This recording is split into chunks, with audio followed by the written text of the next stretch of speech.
तो कुछ बच्चे ऐसे भी होंगे जिनको लगता है कि सर ने वन शॉट कंप्लीट करा दिया, पूरा चैप्टर खत्म, अब पढ़ने की क्या ज़रूरत है। तो आप अपने इस तरीके की खिचड़ी कहीं और पकाइए।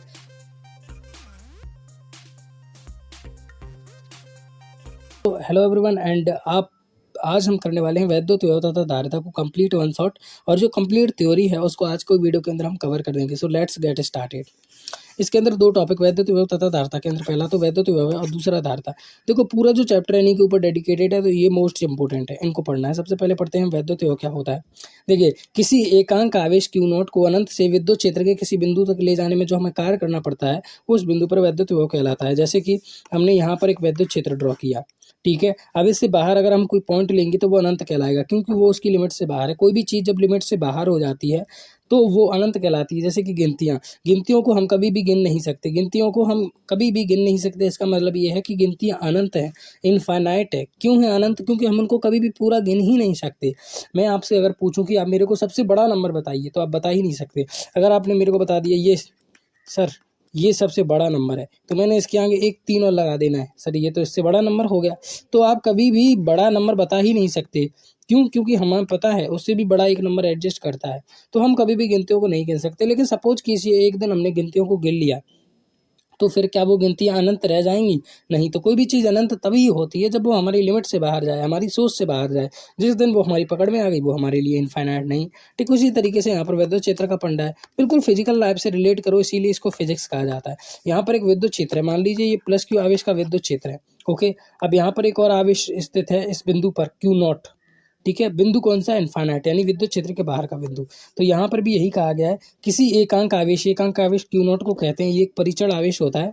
तो किसी एकांक आवेश Q नॉट को अनंत से विद्युत क्षेत्र के किसी बिंदु तक लाने में किया गया कार्य उस बिंदु पर वैद्युत्योय कहलाता है। तो अनंत से विद्युत क्षेत्र का कोई बिंदु, ये रहा बिंदु A मान लीजिए, इस तक ले जाने में जो हमें कार्य करना पड़ेगा वो टोटल उस बिंदु पर क्या कहलाएगा? उस बिंदु पर विभव कहलाएगा। किस तरीके से? देखिए, हम इस आवेश को ले जा रहे हैं तो हमें क्या कोई कार्य करना पड़ेगा यहाँ तक? आप बोलोगे नहीं, कार्य हमें तभी करना पड़ता है जब हमारे विपरीत दिशा में कोई बल लग रहा हो। अगर हमारे विपरीत दिशा में कोई बल लग ही नहीं रहा तो क्या हमें कुछ कार्य करना पड़ेगा? आंसर है नहीं। तो हमें कार्य कब करते हैं? जब हमारे विपरीत दिशा में कोई बल लगे। अब यहाँ तक तो हमें कोई कार्य नहीं करना पड़ा, लेकिन अब हम इसमें विद्युत क्षेत्र के अंदर प्रवेश कर रहे हैं। अब विद्युत क्षेत्र प्लस Q आवेश के कारण है और हम Q नॉट आवेश को लेके जा रहे हैं, ये भी प्लस आवेश होता है। तो प्लस आवेश को प्रतिकर्षित करेगा कि नहीं? तो ये जो विद्युत क्षेत्र है ये इसको बाहर की ओर प्रतिकर्षित करेगा, क्योंकि समान प्रकृति के आवेश हमेशा प्रतिकर्षित करते हैं, तो इसे बाहर की ओर प्रतिकर्षित करेगा कुछ इस तरीके से। लेकिन हमें तो इस पॉइंट A तक लेके जाना है इसको, तो हमें कुछ ना कुछ कार्य करना पड़ेगा ताकि ये पॉइंट A तक पहुंच जाए। तो कुल मिलाकर ये एक विद्युत क्षेत्र था, ये एक पॉइंट था इनफाइनाइट, यहाँ पर आवेश था Q नॉट, हमें ले जाना था इस पॉइंट तक और हमें कुछ ना कुछ कार्य करना पड़ा। तो कार्य करना पड़ा W, और लेके गए हम Q नॉट आवेश को। तो W बटा Q नॉट यही हमारा विभव कहलाता है। इसको हम V से दर्शाते हैं। यहाँ पर आप देखोगे वैद्युत्योय, इसको V से डिनोट किया जाता है, और इसका जो मात्रक होता है वो होता है वोल्ट। ऐसा ही मात्रक जो होता है इसका वोल्ट होता है। चलिए और अच्छे तरीके से पढ़ लेते हैं इसको। देखो V इक्वल टू होता है W बटा Q, लेकिन इसको और अच्छे तरीके से आप सॉल्व करोगे तो ये निकल के आएगा। लेकिन मैंने आपको क्या बताया, इसको हम कंप्लीट नहीं करने वाले हैं, हम ओनली थ्योरी पोर्शन को कंप्लीट करेंगे। डिटेल में लेक्चर तो हम कंप्लीट कर ही चुके हैं। अब यहाँ पर होता है V इक्वल टू W बटा Q। V क्या है? हमारा विभव, और W क्या है? हमारा कार्य, Q क्या है? हमारा आवेश। तो अब यहाँ पर हम सभी जानते हैं जो कार्य होता है यानी कि W, उसका मात्रक क्या होता है? जूल। आवेश उसका क्या होता है? कूलम। तो इसका मात्रक क्या हुआ? जूल प्रति कूलम। लेकिन बार बार हम ये थोड़ी बोलेंगे जूल प्रति कूलम, जूल प्रति कूलम, जूल प्रति कूलम। जैसे आपके गांव में कोई लड़का है, पप्पू नाम है उसका एक छोटा सा बच्चा है, उसका नाम है, उसका कुछ ना कुछ नाम तो होगा। अब हर बार आप उससे ये तो नहीं बोलोगे पप्पू का लड़का, पप्पू का लड़का, पप्पू का लड़का, है ना। उसको किसी ना किसी नाम से तो बुलाओगे। हाँ, लेडीज़ की बात अलग है, वो तो इसी नाम से बुलाएंगे, ठीक है। तो मैं आपको बताना चाहता हूँ, आप टैलेंटेड हो तो हम कोई ना कोई नाम देते हैं ताकि हमें बाद में परेशानी ना हो। तो इस जूल प्रति कूलम को हम डायरेक्ट क्या कह देते हैं? ये जो जूल प्रति कूलम है इसको डायरेक्ट कह देते हैं वोल्ट। तो प्यार से विभव का मात्रक जो होता है वोल्ट होता है, प्यार से होता है, ओके। दूसरी चीज, ये एक अदिश राशि होती है, तो विभव की कोई दशा नहीं होती, ये बिल्कुल अदिश राशि होती है। इसके अलावा इसके बारे में और भी चीज़ें पढ़नी है। और यहाँ पर क्या है, ये जो सूत्र है डेरिवेट करने पर आएगा, जो कि हमें करनी ना है। नहीं है। हमें ओनली थ्योरी पोर्शन को इस लेक्चर के अंदर कंप्लीट करना है। ओके, ये एक क्वेश्चन है जो कि मैंने आपको दिया है। मान लीजिए इसके ऊपर आवेश ज़्यादा है और इसके ऊपर आवेश कम है, तो आवेश का स्थानांतरण ए से बी में होगा या बी से ए में। आप में से मैक्सिमम बच्चे यही आंसर देंगे, सर आवेश इधर ज़्यादा है तो स्थानांतरण इधर होगा ए से बी में। लेकिन मैं आपको बता दूं ये जरूरी नहीं है, हो सकता है लेकिन ये जरूरी नहीं है, क्योंकि आवेश का स्थानांतरण आवेश के ऊपर डिपेंड नहीं करता। वो मैक्सिमम केसेस में आवेश के ऊपर डिपेंड करता है, लेकिन ज़्यादा आवेश और कम आवेश की अपेक्षा वो इस चीज़ पर डिपेंड करता है कि विभव कितना है। मान लीजिए देखो, अभी मैंने विभव आपको बताया, मान लीजिए इसका विभव है 20 वोल्ट और इसका विभव है 10 वोल्ट, तो आवेश का स्थानांतरण इधर से इधर होगा। ओके, इस बात को अच्छी तरीके से याद रख लेना। और दूसरी चीज़, इधर से इधर स्थानांतरण ओनली प्लस आवेश का होगा। चलिए इसको और अच्छे तरीके से समझते हैं। ठीक है, कभी भी आपने नोटिस किया हो, ये एक क्या है, ये एक पत्थर के ऊपर, ये एक स्टोन है, पत्थर है, इसके ऊपर एक लकड़ी की काट की प्लेट सी रखी हुई है। अब इसके ऊपर मैं पानी डालूंगा कुछ इस तरीके से, तो पानी इधर बहेगा। इधर क्यों बहेगा? क्योंकि पानी हमेशा अपने उच्च विभव से, ये उसका उच्च विभव हो गया, उच्च तल से निम्न तल की ओर जाना पसंद करता है। कोई भी चीज़ हमेशा उच्च तल से निम्न तल की ओर जाना पसंद करती है। कभी भी आपने नोटिस करना, अब बहुत से बच्चे ये बोलते हैं कि रुको रुको, ऐसे बोलते हैं कि सर यहाँ पर ग्रेविटी लग रही है नीचे की तरफ, इसीलिए वो इधर जा रहा है। अरे भाई, ग्रेविटी नीचे की तरफ लग रही है तो पानी आगे की तरफ क्यों जाएगा? पानी फिर तो नीचे की तरफ जाना चाहिए। जैसे एक कागज का टुकड़ा है, उसके ऊपर मैंने एक चुंबक के टुकड़े को रखा, नीचे भी चुंबक के टुकड़े को रखा, तो क्या चुंबक का टुकड़ा इधर जाएगा? नहीं, वो इससे अटैच रहेगा। ठीक है, यहीं पर यहाँ पर भी तो यही होना चाहिए। लेकिन आप कभी भी नोटिस करना, आपने इसको कुछ इस तरीके से रखा हुआ है, ये जमीन है, ये टेढ़ा रखा हुआ है, ऐसे ऐसे रखा हुआ है। अब इसके ऊपर पानी डालोगे तो पानी कहाँ पर जाएगा? नीचे। नीचे क्यों जाएगा? क्योंकि यहाँ पर उसका उच्च तल है और यहाँ पर निम्न तल है। चलिए एक और एग्जांपल देता हूँ, मैं आपको अच्छी तरीके से समझाऊंगा, टेंशन मत लो। ये दो ड्राम बनाए मैंने कुछ इस तरीके से, दोनों ड्राम को अटैच भी कर दिया मैंने। अब इसके अंदर पानी ज़्यादा है और इसके अंदर पानी कम है, तो पानी कहाँ पर जाना पसंद करेगा? आप मेरे को बताइए। पानी यहाँ से यहाँ तक जाना पसंद करेगा। क्यों? क्योंकि तल के अंतर के कारण। अब मैं इसको और अच्छी तरीके से आपको समझाता हूँ। देखो, एक पानी का टैंक यहाँ पर है, एक पानी का टैंक यहाँ पर है। अब पानी इसके अंदर ज़्यादा भरा हुआ है, इसके अंदर कम भरा हुआ है, लेकिन मज़े की बात पता है क्या है? ये जो है इस तरीके से अटैच्ड है, तो क्या पानी इसमें से इसमें जाएगा? क्योंकि इसमें तो पानी ज़्यादा है। जिस भी बच्चे को लगता है आवेश ज़्यादा से कम की ओर जाता है, मैं उसको बता दूं, पानी इसके अंदर तो ज़्यादा है, फिर जाना तो इसके अंदर चाहिए, लेकिन जाएगा क्या? नहीं, पानी इससे इसमें जाएगा। क्यों जाएगा? क्योंकि इसका जो तल है ना वो उच्च है, और इसी तल को हम फिजिक्स की लैंग्वेज में विभव कहते हैं। तो कोई भी चीज़, कोई भी चालक के ऊपर आवेश कितना है ये डिपेंड नहीं करता, मायने ये रखता है कि विभव कितना है। तो कोई भी चालक के ऊपर आवेश का स्थानांतरण, स्पेशली धनात्मक आवेश का स्थानांतरण उच्च विभव से निम्न विभव की ओर होता है, और जो ऋणात्मक आवेश होता है वो प्लस के विपरीत दिशा में गति करता है।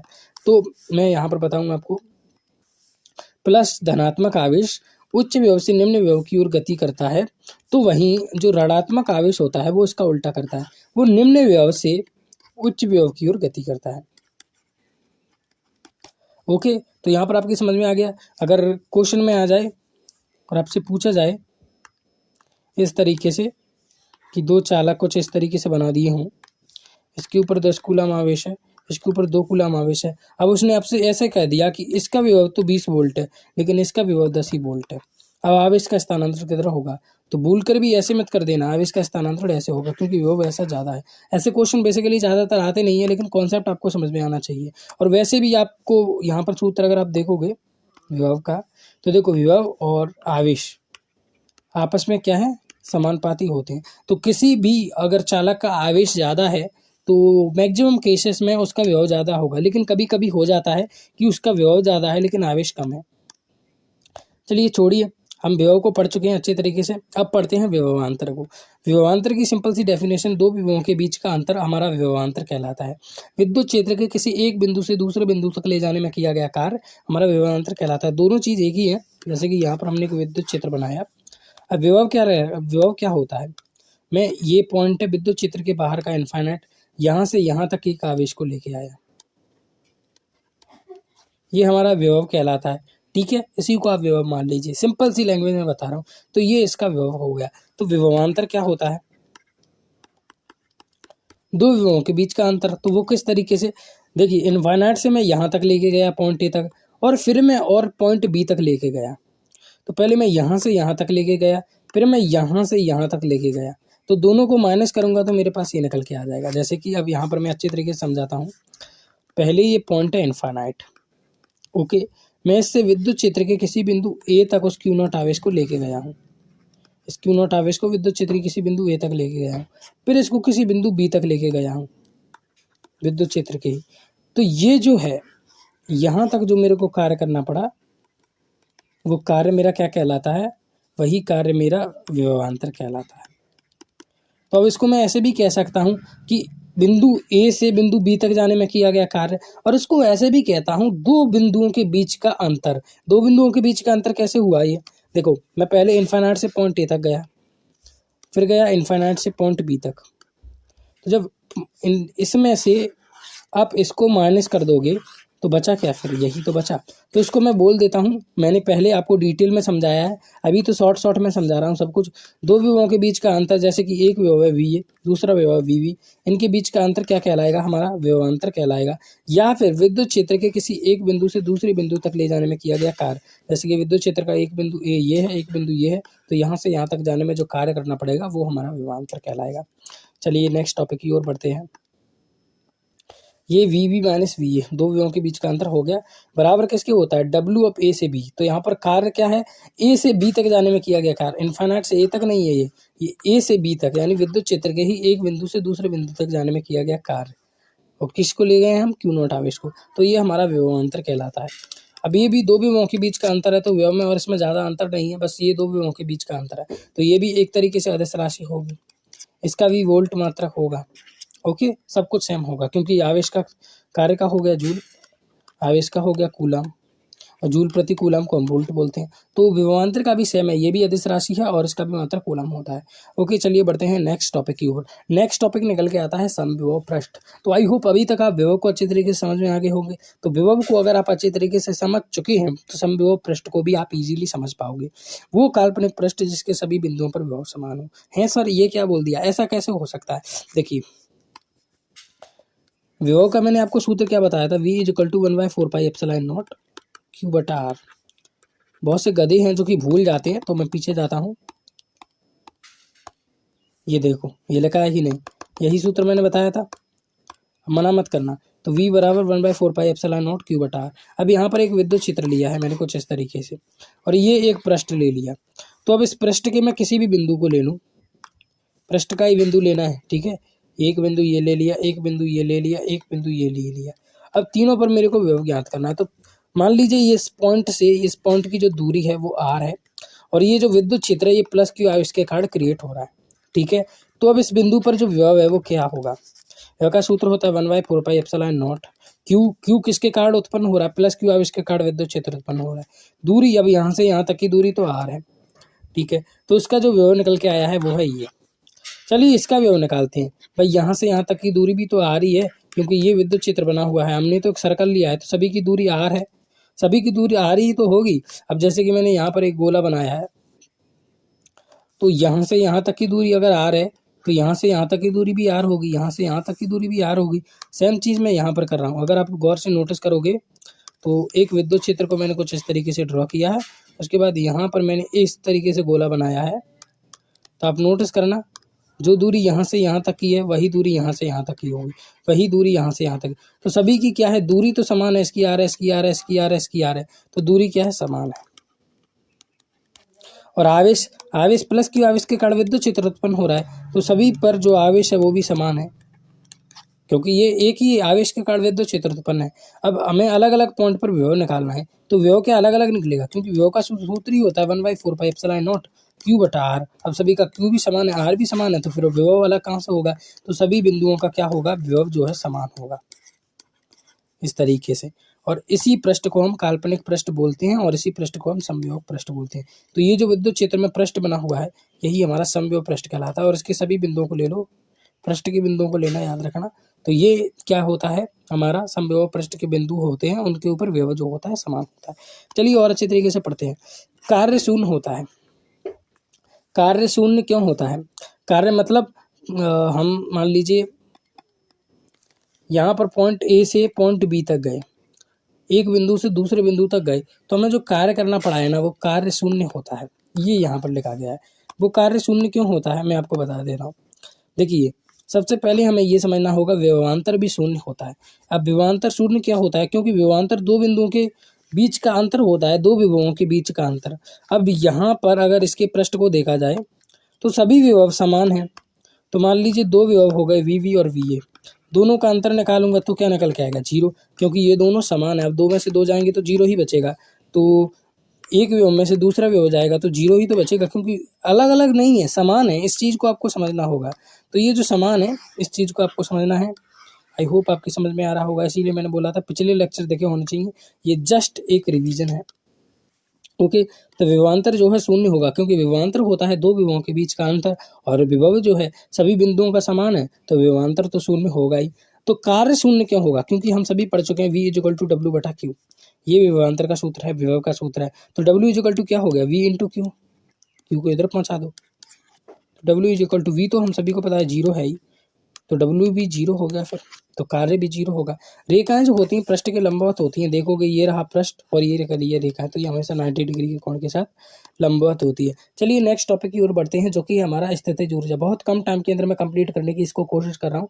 स्थितिज ऊर्जा क्या होता है? किसी चालक को आवेशित करने में किया गया कार्य ही चालक के अंदर स्थितिज ऊर्जा के रूप में संग्रहित होता है। ये मैंने इसका कुछ परिभाषा वगैरह लिख दी है।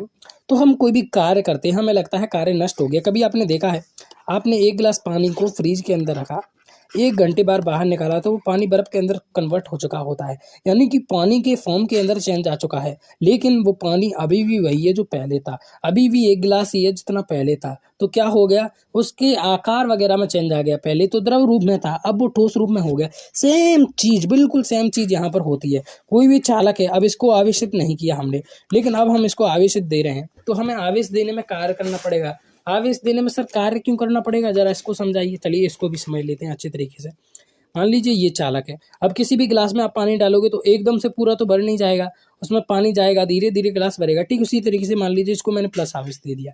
अब एक बार में तो पूरा आवेश दे दूंगा नहीं, धीरे धीरे आवेश दूंगा। तो पहले प्लस आवेश दिया, अब मैंने और इसको प्लस आवेश दिया, तो पहले से इसको मैंने प्लस आवेश दे दिया, अब इसको और प्लस दूंगा तो ये तो प्रतिकर्षित करेगा, मेरे को दूर की ओर भेजेगा, क्योंकि समान प्रकृति का आवेश प्रतिकर्षित करता है। तो जब ये प्रतिकर्षित करेगा तो हमें क्या है, यहाँ तक ले जाने में कार्य करना पड़ेगा, इसके विरुद्ध। फिर अब मैंने और प्लस आवेश दिया तो दोनों मिलकर प्रतिकर्षित करेंगे, तो फिर मेरे को और ज़्यादा कार्य करना पड़ेगा और यहाँ तक लाना पड़ेगा। तो कुल मिलाकर आवेश देने में मेरे विपरीत जो बल लगेगा उसके विरुद्ध मेरे को क्या करना पड़ेगा, कार्य करना पड़ेगा। अब कार्य कर दिया, आवेशित कर दिया, हमें लगा कि वो काम जो है खत्म हो गया। नहीं, वो जो कार्य हमने किया वो ऊर्जा के रूप में कन्वर्ट हो गया, और वो किसके अंदर संग्रहित हो गया? उसी चालक के अंदर जिसको आवेशित किया। ठीक है, तो जो हम कार्य करते हैं यानी कि W, वही ऊर्जा के बराबर होता है। ऊर्जा को U से दर्शाते हैं, और वो किसके रूप में संग्रहित हो जाता है? ऊर्जा के रूप में चालक के अंदर। तो मैंने आपको सूत्र बताया था V इक्वल टू डब्ल्यू बटा क्यू। क्यू को इधर पहुंचा था तो W बटा V इंटू क्यू निकल के आया था, V किया था। तो हम सभी जानते हैं कार्य ही ऊर्जा के रूप में संग्रहित हो जाता है, तो U is equal to V into Q ही होगा। W की जगह बस U लिख दो, कोई फर्क नहीं है, W की जगह बस U लिख दो। तो U is equal to Q into V। ये जो है एक अदिश राशि है, क्योंकि ऊर्जा जो है होती है हमेशा अदिश राशि होती है। और फाइनली हम टॉपिक को स्टार्ट करने वाले हैं धारता। धारता एक टॉपिक नहीं, सेकंड पोर्शन हमारा स्टार्ट हो गया। इसको पढ़ने से पहले छोटे छोटे की पॉइंट जो है कि हमें पढ़ना है। जैसे फ्री इलेक्ट्रॉन क्या होते हैं, आपको पता है? फ्री इलेक्ट्रॉन यानी कि स्वतंत्र इलेक्ट्रॉन क्या होते हैं। देखिए ये मैंने एक डायग्राम बनाया, ऐसे ही बना दिया, ज़्यादा कैलकुलेशन मत करो इसके पीछे क्या होगा क्या नहीं। वैसे आई नो आप टैलेंटेड हो, इतने गलत सलत कैसा भी बना हो, आपको बस देख लेना है। देखो बीच में क्या है, धनावेश होता है, और ये चारों तरफ ये रेड रेड क्या है, ये इलेक्ट्रॉन जो है चक्कर लगा रहे हैं। तो बीच में प्लस है और चारों तरफ इलेक्ट्रॉन जो है चक्कर लगा रहे हैं। तो प्लस इलेक्ट्रॉन को अपनी ओर खींचता है अपनी, तो ये जो प्लस है इस इलेक्ट्रॉन को अपनी ओर खींचेगा, इसको भी अपनी ओर खींचेगा, ये इस पर भी इसका बल का प्रभाव होगा, इन सभी के ऊपर इसका बल का प्रभाव होगा। लेकिन जो लास्ट में है उसके ऊपर क्या प्रभाव होगा? नहीं। चलिए मैं आपको समझाता हूँ अच्छी तरीके से। ये हमारा सन है, इसको आप प्रोटॉन मान लो। अब इसके ऊपर धरती जो है चारों तरफ चक्कर लगा रहे हैं, और 9 के 9 ग्रह चक्कर लगा रहे हैं कि नहीं। तो ये जो ग्रह है जो इसके सबसे पास में है बुध मान लीजिए, तो इसके ऊपर सूर्य का सबसे ज़्यादा प्रभाव होगा, तो सूर्य को फिर बाहर निकालना मुश्किल होगा। क्यों? क्योंकि ये सूर्य के सबसे ज़्यादा कॉन्टैक्ट में है। लेकिन सबसे ज़्यादा दूर ग्रह है जो सूर्य के, मान लीजिए नेपच्यून है, क्या वो उसके कॉन्टैक्ट में? नहीं। तो उसको जो हमें निकालना है वो हमारे लिए कैसा होगा? ईज़ी होगा। ठीक है, इसी चीज़ को मैं यहाँ पर बताता हूँ। देखिए, ये जो बाहर के इलेक्ट्रॉन है उसके ऊपर प्रोटॉन का जो प्रभाव है कम होता है। जैसे कि एक टीचर है, वो स्कूल में बैठा है, तो मान लीजिए टीचर जो है अपने स्कूल के पूरे बच्चों की ओर ध्यान दे पा रहा है, लेकिन जो उसके सामने बैठे बच्चे हैं उनके ऊपर वो ज़्यादा ध्यान दे पाएगा, क्योंकि वो उनको अच्छी तरीके से देख सकता है। लेकिन जो पीछे छुपा रुस्तम बैठा है उसको वो कैसे देखेगा? वो क्या कर रहा है, फ्लर्ट कर रहा है, क्या कर रहा है, वो तो उसको दिखेगा नहीं, है ना? तो उसके लिए उसको उधर जाना पड़ेगा, जो कि होता नहीं है। प्रोटॉन तो अपनी जगह पर स्थित रहता है, वो उसका अड्डा है। ठीक है, तो जो बाहर के इलेक्ट्रॉन होते हैं इनको हम फ्री इलेक्ट्रॉन बोलते हैं। क्या है, इलेक्ट्रॉन को हम इनको ऊर्जा दे देते हैं, सामान्य ताप पर तो इसके अंदर चक्कर लगाते हैं, लेकिन जैसे ही हम इसको ऊर्जा दे देते हैं तो ये इलेक्ट्रॉन इस कक्षक को छोड़ के बाहर चले जाते हैं। क्यों चले जाते हैं? क्योंकि देखो, पकड़ ही नहीं है प्रोटॉन की, क्योंकि ये बहुत ज़्यादा दूर है। अब पास वाले इलेक्ट्रॉन के ऊपर तो अच्छी तरीके से पकड़ है, डायग्राम तो पूरा बूझ दिया। कभी नोटिस किया होगा, आपका टीचर आपको अच्छे से देखता था। जब मैं छोटा था ना, तो जब मैं गवर्नमेंट स्कूल में पढ़ने जाता था, अपना बैग लेके, जो बैग होता है वो हम लाते नहीं थे दुकान वगैरह से, घर ही कपड़े से सिल लिया करते थे। तो उस बैग के अंदर कुछ किताबें रखी हुई थी एनसीईआरटी की, बड़ी ही मस्त मजे थे उस टाइम तो। ओके, तो हम क्या करते थे, गेट के पास बैठ जाते थे, और जैसे ही लंच की घंटी बजी हमने बैग लिया और रनिंग की, और घर पहुंच गए, बड़ी आराम से बैठे, और टीचर को पता ही नहीं चला। उसके बाद जब लंच खत्म हुई, देखा यार बच्चा कहाँ गया, तो बच्चा क्या है, छुप के पीछे बैठा था। जैसे ही उसने बैग पकड़ा, भाग गया। अब उसको क्या पता कि कहाँ भागा है, टीचर के कांटेक्ट, अब सामने बैठा होता टीचर के तो क्या वो भाग सकता था? नहीं।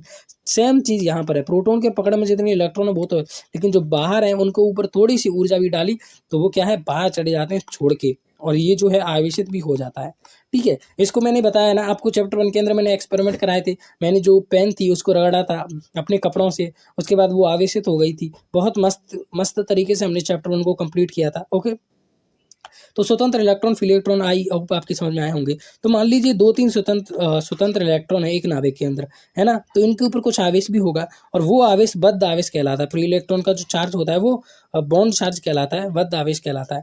अब पढ़ना है हमें चालक को और कुचालक को, जो कि बहुत ज़्यादा इंपॉर्टेंट पॉइंट है। ओके, चालक क्या होता है, कुचालक क्या होते हैं, इनको भी अच्छे तरीके से हम पढ़ेंगे।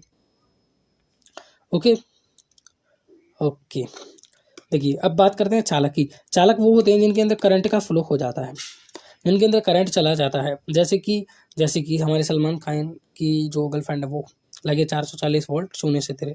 ठीक है, यहाँ पर बात करें चांदी की और लोहे की, लोटा नहीं है वो, लोहा है, लोहा। और उसके बाद कोई भी धातु को ले लो, तो इनके अंदर से करंट पास हो जाता है। और चांदी की बात करी जाए तो चांदी जो है सबसे अच्छा करंट इसी के अंदर पास होता है। तो चांदी के तार वगैरह हुए तो करंट शू लगेगा आपको ऐसे, 440 वोल्ट का झटका। ठीक है, तो चालक होते हैं वो जो होते हैं उनके अंदर करंट लग जाता है, क्योंकि उनके अंदर आवेश का प्रवाह हो जाता है, विद्युत का प्रवाह होता है। लेकिन जो कुचालक होते हैं, जिनको हम विद्युत रोधी भी कहते हैं, जैसे कि लकड़ी, रबर, अगर आप देखोगे हीटर वगैरह के चमीटे इन्हीं के बने होते हैं। क्यों? क्योंकि इनसे हमें करंट नहीं लगता और हम सेफ रहते हैं। तो कुचालक और विद्युत रोधी भी आपकी समझ में आ गए होंगे, जिनको बोलते हैं कंडक्टर, नॉन कंडक्टर, या फिर विद्युत रोधी जिनको हम बोलते हैं डाई इलेक्ट्रिक। ओके, तो ये चालक क्या होते हैं आपकी समझ में आ गए, कुचालक क्या होते हैं आपकी समझ में आ गए। इनके ऊपर डेडिकेटेड चैप्टर फिजिक्स के अंदर और अच्छे तरीके से इनको पढ़ लेंगे। अभी वैसे ही मैंने बता दिया क्योंकि आपकी एनसीईआरटी के अंदर इसको दिया था इस टॉपिक के अंदर। अब बात आती है हमारी कुचालकों के बारे में, जो कि बहुत ज़्यादा इंपॉर्टेंट है। कुचालक बहुत से बच्चों को लगता है बिल्कुल भी आवेश का प्रवाह नहीं करते, लेकिन मैं बता दूं ये जो है प्रकाश वैद्युत प्रवाह को दर्शाते हैं। अब जिस भी बच्चे को प्रकाश वैद्युत प्रवाह नहीं बता तो वो उसको पढ़ लेंगे फोटोन प्रकाश वाले चैप्टर के अंदर, प्रकाश के वैद्युत प्रवाह के अंदर चैप्टर दिया है, उसके अंदर अच्छे तरीके से पढ़ लेंगे, है ना? 11th में दिया था शायद, या फिर थोड़ा और अच्छे तरीके से अगर आप सर्च कर लोगे ना थोड़ा बहुत, तो आपको मिल जाएगा इसके बारे में। देखिए, प्रकाश वैद्युत प्रवाह के लिए एक बेसिक सी बात मैं यहाँ पर बता देता हूँ, सॉरी। तो प्रकाश वैद्युत प्रवाह के लिए एक सिंपल सी बात मैं यहाँ पर बता देता हूँ। कोई भी चीज़ प्रकाश का वैद्युत प्रवाह तभी दर्शाती है जब उसके अंदर प्रकाश का विद्युत का प्रवाह हो सके थोड़ा बहुत। तो कुचालक जो होते हैं उनके अंदर ऐसा नहीं है कि करंट फ्लो नहीं होता, करंट फ्लो होता है, लेकिन वो इतना कम होता है, इतना कम होता है, इतना कम होता है कि उसको आप छू लो या टेस्टर से चेक भी कर लो तो भी आपको पता नहीं चलेगा। तो प्रवाह होता है, थोड़ा थोड़ा होता है, लेकिन वो बहुत कम होता है। अब पढ़ते हैं मेन टॉपिक जो है चालकी धारता, जिसके पढ़ने के लिए आंखें तरस गई थी। चलिए इसकी ओर आगे बढ़ते हैं। चालकी धारता क्या होती है? आवेश को ग्रहण करने की जो क्षमता है वो चालकी धारता कहलाती है। इसको आप लोटे से समझो, लोटे को जानते होंगे, अग्नि जाते हैं तब लेके जाते हैं, ठीक है। तो जो लोटा होता है उसकी एक क्षमता होती है, ये बड़ा लोटा है, ये छोटा लोटा है, तो बड़े लोटे के अंदर ज़्यादा पानी आएगा, छोटे लोटे के अंदर कम पानी आएगा। तो लोटे की एक क्षमता होती है कि वो कितना पानी ग्रहण कर सकता है। ठीक उसी तरीके से जो चालक होते हैं, जो कि मैंने आपको बताया, जिनके अंदर करंट आ सकता है, तो उनकी भी एक क्षमता होती है कि वो मैक्सिमम कितना करंट ले सकते हैं। जैसे कि आपका चार्जर है 10 वोल्ट का और उसके अंदर करंट आ गया 500 वोल्ट का, तो क्या होगा? ब्लास्ट हो जाएगा चार्जर। ओके, ठीक यहीं पर है। अगर हमें इस लोटे में इसकी धारता से ज़्यादा, इसकी कैपेसिटी से ज़्यादा, कैपेसिटेंस से ज़्यादा पानी डाल दूंगा तो वो पानी इसके ऊपर से निकल जाएगा। जैसे जिस भी बच्चे ने डायरेक्ट वन शॉट को देख रहे होंगे, शायद हो सकता है कि उनके ऊपर से निकल रहा हो। क्यों? क्योंकि उनको अच्छी तरीके से भरना जरूरी है। ओके, तो मैं यहाँ पर क्या बताना चाहता हूँ, चालक की धारता क्या होती है? चालक की आवेश को ग्रहण करने की क्षमता। तो धारता को हम सी से दर्शाते हैं, सूत्र होता है Q बटा V। ये धारता का सूत्र कहाँ से निकल गया है अभी बताऊंगा, लेकिन पहले इसका मात्रक समझ लो। मात्रक होता है फैराड, आवेश का होता है कूलाम, विभव का होता है वोल्ट। तो कूलाम प्रति वोल्ट क्या हो गया इसका ऐसा मात्रक? कूलाम प्रति वोल्ट, लेकिन प्यार से हम क्या कहेंगे? फैराड। लेकिन ये जो फैराड है ना, बहुत बड़ी मात्रा होती है ना। मैंने अगर 20 फैराड बात कर दी ना, तो ये बहुत ज़्यादा होता है। आपके घर के अंदर पंखे को चालू करने के लिए जो संधारित्र वगैरह लगे होते हैं ना, वो ओनली 1 फैराड के होंगे या 2 फैराड के होंगे, इससे ज़्यादा के तो हो ही नहीं सकते, है ना। तो फैराड जो होती है वो बहुत बड़ी राशि होती है। देखिए संधारित्र को जब हम पढ़ेंगे तब पता चल जाएगा, अभी रहने दो। अभी धारता को पढ़ते हैं। धारता C इक्वल टू Q बटा V कैसे आया? हम सभी जानते हैं C समानुपाती होता है Q के। ओके, C समानुपाती होता है Q के, इसको अच्छे तरीके से समझ लो। Q C के समानुपाती नहीं होता। C जो होता है, सॉरी मैं थोड़ा सा गलत बोल गया,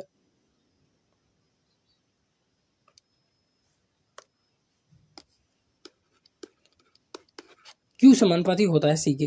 देखिए Q समानुपाती C के साथ कैसे होता है? C क्या होता है? आवेश को ग्रहण करने की क्षमता। तो किसी चालक के ऊपर जितना आवेश है वो यही तो बता रहा है कि उसकी धारण करने की क्षमता कितनी है। जैसे कि ये एक लोटा है, इसके अंदर मैं कह रहा हूँ 6 लीटर पानी है, तो इसका मतलब क्या है कि भाई उसके अंदर 6 लीटर पानी आ सकता है ना। इसका मतलब ये नहीं है कि उससे ज़्यादा पानी नहीं आ सकता, उससे ज़्यादा पानी हो सकता है, आ सकता हो, लेकिन 6 लीटर से हमें इतना पता चल जाता है कि कम से कम 6 लीटर पानी तो आ सकता है, वरना उसके ऊपर 6 लीटर पानी रहता कैसे? ठीक है, तो कोई भी चीज़ के ऊपर मान लीजिए 50 कूलम का आवेश है, इसका मतलब ये है कि चालक की इतनी तो धारिता है कि वो 50 कूलम आवेश को अपने ऊपर रख सकता है। ठीक है, तो इसी चीज को आपको अच्छे तरीके से समझना है। Q जो होता है C के समानुपाती है। अब हम कह रहे हैं चालक के ऊपर 100 कूलम आवेश है, इसका मतलब अरे उसके ऊपर 100 कूलम आवेश कब होगा? जब वो उसको झेल सकता होगा।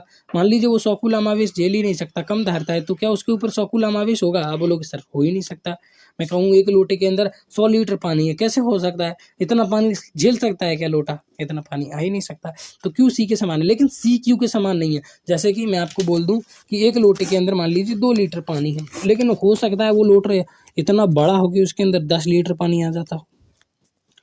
तो धारता को हम जज नहीं कर सकते आवेश से, लेकिन आवेश को जज कर सकते हैं हम धारता से।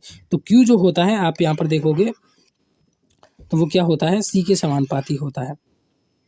और इस समानुपाती को हटाते हैं तो एक कांस्टेंट निकल के आता है जो कि होता है V को जब मैं इधर पहुंचाता हूं तो C इक्वल टू निकल के आता है Q इंटू V को तो आप सभी जानते होंगे, C जो होती है धारता होती है।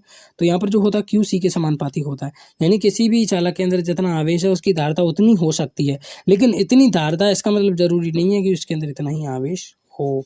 ओके, तो Q जो है C के समानुपाती है। समानुपाती के चिन्ह को हटाते हैं तो V आता है, Q इक्वल टू VC, और C इक्वल टू निकल के आता है Q बटा V। Q होता है कूलम, V होता है वोल्ट, कूलम प्रति वोल्ट, इसको बोलते हैं फैराड, प्यार से बोलते हैं फैराड। नेक्स्ट टॉपिक है धारता का कि एप्सिलॉन नॉट ए। ये सूत्र कहाँ से आया? जैसे विभव का सूत्र नहीं आया था डेरिवेशन करके, ठीक उसी तरीके से ये सूत्र आया। उसके लिए डेरिवेशन करेंगे जो कि इस वीडियो के अंदर करने वाले नहीं है। आवेश से चालक की स्थितिज ऊर्जा, स्थितिज ऊर्जा को मैं आपको समझा चुका हूँ। जो भी हम कार्य करते हैं वही स्थितिज ऊर्जा के रूप में संग्रहित होता है। ओके, तो स्थितिज ऊर्जा को समझा चुका हूँ, और ये जो वैल्यू निकल के आती है आवेश से चालक की स्थितिज ऊर्जा की, यही होती है। और संधारित्र की स्थितिज ऊर्जा के भी सूत्र यही होते हैं, लेकिन इसको डेरिवेट नहीं करने वाले, जनरली बता देता हूँ, वैसे ही ऐड कर दिया मैंने, इसका कोई यूज तो है नहीं। अब आता है संधारित्र। संधारित्र क्या होता है सर जी? संधारित्र के बारे में थोड़ी सी जानकारी दीजिए। मैंने क्या बोला, चालक की आवेश को ग्रहण करने की जो क्षमता होती है वो धारिता कहलाती है। लेकिन जो संधारित्र होता है ना, जो कैपेसिटर होता है, वो क्या होता है, वो एक ऐसा चालक होता है जिसके अंदर बहुत आवेश ग्रहण किया जा सकता है। जैसे कि आपके पंखे वगैरह को चालू करना है तो उसके लिए बहुत ज़्यादा करंट की आवश्यकता होती है। कुछ बच्चों को तो पता ही नहीं होगा। मैं आपको बता दूं, पंखा जो है चल जाता है, आराम से चल जाता है, लेकिन जब पंखे को चालू करना होता है, स्टार्ट करना होता है, तो बहुत ज़्यादा करंट चाहिए होता है। इसके लिए हम लाते हैं कैपेसिटर को। सर्च कर लेना ऑनलाइन कैपेसिटर, आपको उसकी इमेज दिख जाएंगी। आप बोलोगे हाँ सर, इसको तो पंखे के अंदर लगा देखा है। तो जो कैपेसिटर होता है ना, वो क्या करता है, बहुत ज़्यादा करंट को अपने अंदर स्टोर कर लेता है। क्या होता है, बहुत ज़्यादा करंट अपने अंदर स्टोर कर लेता है। उसके बाद जैसे ही लाइट आती है वो करंट उसको दे देता है पंखे को, पंखा झट से चालू हो जाता है। तो संधारित्र क्या है, एक ऐसी युक्ति है, एक ऐसा चालक होता है जिसकी धारिता बहुत अधिक होती है। और इसको कुछ इस तरीके से बनाते हैं। आप बोलोगे सर ये क्या है, कुछ समझ में नहीं आ रहा। समझ में आएगा भी नहीं, अगर आपने चैप्टर को पढ़ा है तभी समझ में आएगा।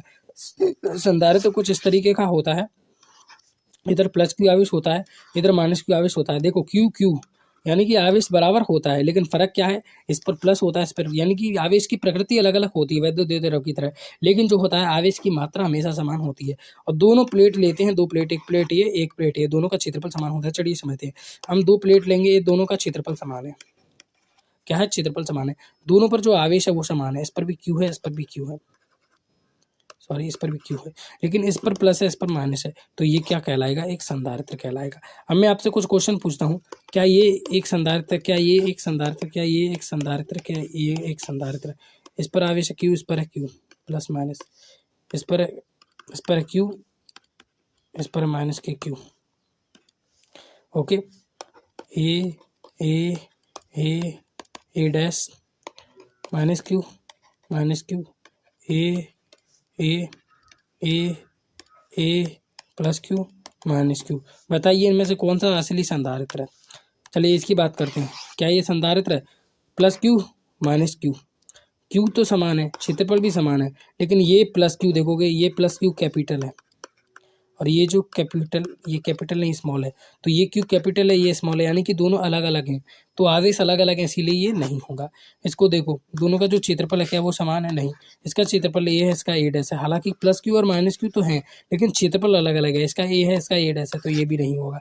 इसको देखो, माइनस क्यू आवेश ही समान है, समान प्रकृति के हैं, इसीलिए ये भी नहीं होगा। प्लस क्यू माइनस क्यू आवेश विपरीत प्रकृति के हुए और क्यू क्यू समान भी है और क्षेत्रफल भी समान है, इसका मतलब ये हमारा संधारित्र होगा। ओके, संधारित्र समझ गए। अब आता है वॉन डी ग्राफ जनरेटर, जो कि हमारा लास्ट टॉपिक है। इसको पढ़ने के बाद हमारा चैप्टर जो है कंप्लीट हो जाएगा, पूरा थ्योरी कंप्लीट हो जाएगा। उसके बाद क्वेश्चन देखेंगे नेक्स्ट वीडियो में। हालांकि मेरी वीडियो जो है ये लेट हो गई, लेट होना जाहिर सी बात है भाई, पूरा वन शॉट कंप्लीट कराना है। Van de Graaff generator, I hope आप पढ़ के आए होंगे पहले इसको, जो भी मैंने पढ़ाया आपको। वॉन डी ग्राफ जनरेटर, इसकी खोज की थी 1931 में वॉन डी ग्राफ भाई साहब ने, और उनका दिमाग बहुत तेज चलता था, लेकिन चलता था टोनी कक्कर के जैसे, ठीक है। उन्होंने इस वॉन डी ग्राफ जनरेटर को बना तो दिया, मशीन को बना तो दिया, लेकिन वो इतनी बड़ी होती थी कि आपके कमरे में भी ना आए। ओके, लेकिन इससे फायदा क्या था, ये 10 मिलियन वोल्ट तक का विभवांतर उत्पन्न कर सकता था, विभव उत्पन्न कर सकता है। आपके घर में जो बिजली आती है उसका मैक्सिमम होता है 230 वोल्ट, मैक्सिमम बता रहा हूँ मैं, 230 वोल्ट आप यूज़ करते हो, 230 वोल्ट का करंट आता है। 10 मिलियन को जानते हो, 1 मिलियन मतलब होता है 10 लाख, तो 10 मिलियन का एवरेज लगाओ और आपके घर में आती है 220 वोल्ट, तो ये कितना ज़्यादा करंट जो है उत्पन्न कर सकता है। ये काम कैसे करता है बेसिकली, इसको समझ लेते हैं ज़रा। क्या होता है, इसके अंदर एक चालक बनाते हैं हम इस तरीके से, बहुत हैवी चालक होता है, और ये दो स्टैंड के ऊपर रखा होता है। ये स्टैंड जो होते हैं कुछ चालक के होते हैं, यानी इनके अंदर करंट फ्लो नहीं होता। यहाँ पर हम दो चक्रियों को लगा देते हैं और इनसे एक पट्टा जोड़ देते हैं जो कि कुचालक होता है, जैसे रबड़ का, जैसे कि चक्की वगैरह में लगा होता है, जनरेटर वगैरह में लगा होता है, इसी तरीके से रबड़ वगैरह का हम पट्टा लगा देते हैं और इसको नीचे मोटर से जोड़ देते हैं। जब इसको मोटर से जोड़ते हैं, मोटर को चालू करते हैं, तो ये जो पट्टा है चलना स्टार्ट हो जाता है। हम यहाँ पर क्या करते हैं, इस तरीके से एक चालक लगा देते हैं, यहाँ पर भी एक चालक की कंघी लगा देते हैं। हम क्या करते हैं, इसको एक बैटरी से जोड़ते हैं, बैटरी के प्लस आवेश से जोड़ते हैं, 10,000 वोल्ट तक का इसको क्या करते हैं हम करंट सप्लाई करते हैं, ठीक है। तो इसको क्या है, प्लस बहुत ज़्यादा उच्च विभव देते हैं, करीब 10,000 वोल्ट, तो इतना वोल्ट विभव देते हैं, तो यहाँ पर क्या है, प्लस प्लस आवेश आ जाता है। माइनस आवेश तो नीचे किसी और चीज़ से अटैच कर देंगे, मान लीजिए धरती से कर दिया, लेकिन जो प्लस आवेश है उससे इसको अटैच कर दिया, तो यहाँ पर प्लस प्लस आवेश हो गया। अभी प्लस आवेश क्या हो गया, पट्टे के ऊपर समा जाएगा। किसके ऊपर चला जाएगा, पट्टे के ऊपर। अब जब इस कंघी के ऊपर आएगा तो इस कंघी का जो माइनस है वो इधर आ जाएगा और जो है प्लस जो है इधर चला जाएगा। और माइनस और प्लस मिलकर उदासीन हो जाएगा और प्लस जो है इसके ऊपर छा जाएगा। समझ में आ रहा है? नहीं आ रहा? चलिए एक और बार समझ लेते हैं। सॉरी, ये बिल्कुल जो है कट चुका है, अभी मेरे को दोबारा ओपन करना पड़ेगा इसको, इसका भी बहुत ज़्यादा लफड़ा है कभी कभी। ठीक है, तो इसको यहाँ पर समझ लेते हैं व्हाइट बोर्ड के ऊपर। यहाँ पर हमने एक चालक लिया और इससे जोड़ दिया इस तरीके से कंघी को, दो स्टैंड के ऊपर हमने इसको रखा कुछ इस तरीके से, यहाँ पर भी लगा दिया इस कंघी को, यहाँ पर इस तरीके से दो चक्री लगाई और इससे पट्टा जोड़ दिया जैसे कि पंप वगैरह में लगा होता है ना। फिर इसको फिराना चालू किया एक मोटर की हेल्प से, अब ये फिरने लगा पट्टा। ओके, अब ये वाला जो चालक है इसको मैंने एक बैटरी से अटैच किया प्लस विभव से। बैटरी के दो साइड होते हैं प्लस और माइनस, मैंने प्लस से अटैच कर दिया तो इसके ऊपर बहुत सारा प्लस आवेश आ गया, लगभग 10,000 वोल्ट तक का। तो जो प्लस है इसके ऊपर आ रहा है। अब प्लस जो है इसके ऊपर आ जाएगा उस पट्टे के ऊपर, लेकिन पट्टे के अंदर नहीं जाएगा। क्यों नहीं जाएगा अंदर? क्योंकि जो पट्टा है वो कुचालक होता है, तो उसके अंदर क्या है, आवेश का स्थानांतरण नहीं होता है। तो प्लस इसके ऊपर जमा हो जाएगा। पट्टा तो चल रहा है, तो जो प्लस आवेश है पट्टे से होता हुआ यहाँ तक आ जाएगा। अब कोई भी चालक है उसके अंदर प्लस भी होता है माइनस भी होता है, तो ये चालक है तो इसके अंदर माइनस भी होगा, प्लस जो है माइनस को अपनी ओर खींचेगा तो माइनस इधर आ जाएगा। इस चालक का, ये हैवी चालक है, इसके अंदर बहुत सारा माइनस है तो सारा माइनस इधर आ जाएगा। तो सर अब माइनस इधर आ गया तो प्लस ने माइनस को तो खींचा, लेकिन इसके अंदर माइनस और प्लस दोनों होता है कोई भी चालक है। तो ये जो प्लस है इसने माइनस को खींचा अपनी तरफ, लेकिन प्लस को दूर करेगा, तो जो प्लस है इसको ये दूर करेगा और प्लस जो है इस चालक के ऊपर आ जाएगा कुछ इस तरीके से। और यहाँ पर देखिए माइनस और प्लस मिलकर उदासीन हो जाएगा तो खाली पट्टा हो जाएगा। तो जो प्लस है वो पूरा का पूरा यहाँ पर छा जाएगा। और ये जो होता है बहुत ज़्यादा होता है, जैसा कि मैंने आपको बताया 10 मिलियन वोल्ट। तो ये होता है आपका वॉन डी ग्राफ जनरेटर। अगर वॉन डी ग्राफ जनरेटर थोड़ा भी मिस हो रहा है तो इसके ऊपर मैंने डिटेल्ड में लेक्चर बनाया है, कल या परसों बनाया था, तो उसको आप देख लेना। आई डोंट नो कि वीडियो को मैं कब अपलोड करूंगा, तो उसको देख लेना। वॉन डी ग्राफ जनरेटर मैंने पूरा चित्र सहित डेफिनेशन सहित समझाया है, सब कुछ क्लियर हो जाएगा। ओके, अब नेक्स्ट में हम करने वाले हैं न्यूमेरिकल को क्वेश्चन को चैप्टर 1 चैप्टर 2 के। ओके, सो मिलता हूँ आपसे नेक्स्ट वीडियो के अंदर, तब तक के लिए गुड बाय।